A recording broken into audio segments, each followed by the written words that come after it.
My man, it is good to see you again. You're one of the only actors here at the Toronto Film Festival that's actually been to our home set, our home studio in Houston, Texas. And happily so, yeah. We love that day. We love you still. Thank you. And we love this movie. I want to know what drew you to this story.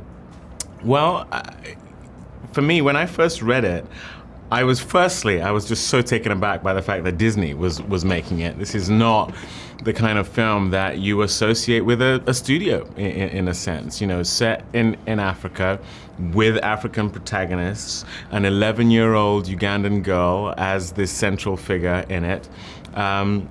That got my attention. Then Mira Nair, who I love as a director, Lupita Nyong'o, who everyone loves as a phenomenal actress, and then the character that I was being offered as well of Robert Katende, who really, in the best sense, is an inspirational man who I got to play.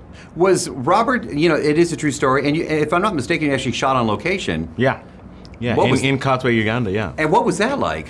It was amazing because a lot of the time when you're doing films that have anything to do with real people or a true story, often, you know, Chicago is doubling for South Africa or something, you know, something crazy like that. But to actually shoot in the place where these things are set immediately lends an authenticity that means your work is cut down. You know, you are surrounded by the accents, the way those people move, talk, what they eat, you know, so you're not having to imagine those things for the movie. Well, we saw this in the film. This is a huge story for that village and that area, that part of the country. So with the locals that maybe didn't know the movie was being made, were they like, wow, this is a cool deal?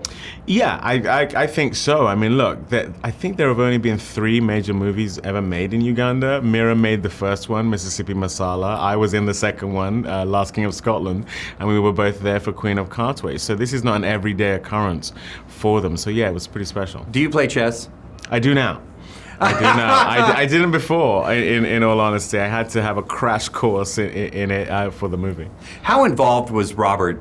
You did a great, I don't know him, but the way you portrayed him as a mentor, how involved was he, you know, working with you to play him? He was very involved in the film in that he was our chess consultant for the film, and there's a fair bit of chess moments that he needed to be there to make sure they were accurate. So he was on the set all the time, and he was my research, basically observing him, watching him, how he moves, grabbing moments with him to find out who he is and what he would do in certain situations, really helped me play the part. David, you're an incredible actor, and I'm a huge fan of your work. Oh, thank you. I just love how you absorb each role that you play, and that's just kudos to you for that.